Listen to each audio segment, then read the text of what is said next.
Idai et Kenneth ont frappé le Mozambique en mars et avril 2019. Pour la première fois, 2 cyclones majeurs touchaient le pays au cours de la même saison.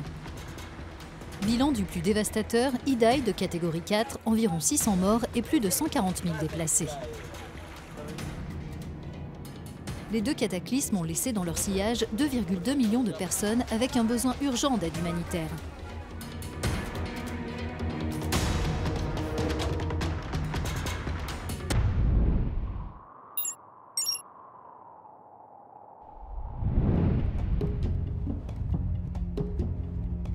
Beira garde les stigmates d'Idai près d'1 an après son passage sur la ville et la campagne alentour.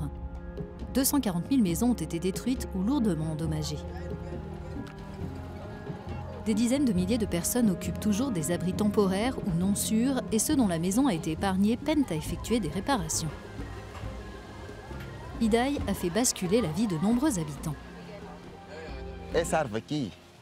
Cet arbre est tombé le 14 mars dernier, le jour où le cyclone nous a touchés. Je dormais dans cette pièce avec ma femme qui était enceinte de 8 mois. Quand l'arbre est tombé sur le toit, elle a été traumatisée. Je l'ai emmenée à l'hôpital. Elle est morte là-bas. Le bébé aussi.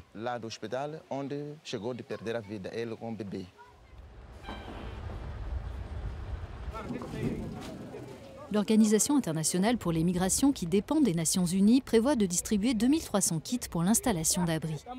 Déjà pendant la première étape de la réponse, 20 000 kits d'urgence avaient été fournis. Aujourd'hui, l'OIM est passé à la phase de consolidation. Nous distribuons en ce moment des matériaux de construction plus durables, comme des plaques de toiture, du bois, des outils et du ciment pour aider les familles, en particulier dans les communautés d'origine, dans le cas de celles qui n'ont pas été déplacées, à réparer le toit de leur maison. Paulo fait partie des 50 familles qui ce jour-là ont reçu ces kits sur le site de distribution de Nyakonjo, près de la ville de Beira. Ce matériel l'aidera à poursuivre les travaux sur la maison qu'il construit juste à côté de l'ancienne.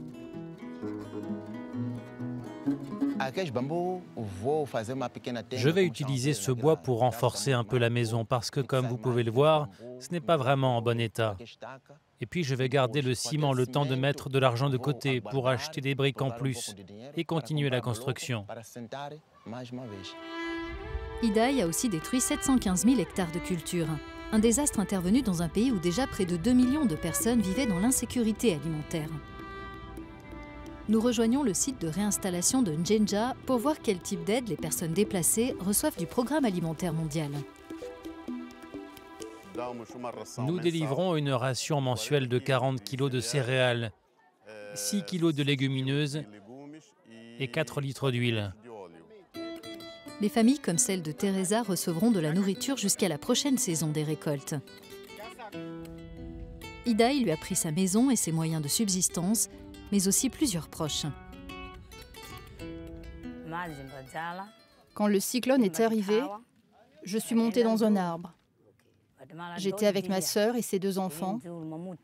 On est resté là pendant 2 jours sans manger. Il y avait de l'eau partout. Le courant était tellement fort qu'une partie de l'arbre s'est effondrée. Ma sœur et ses enfants ont été emportés.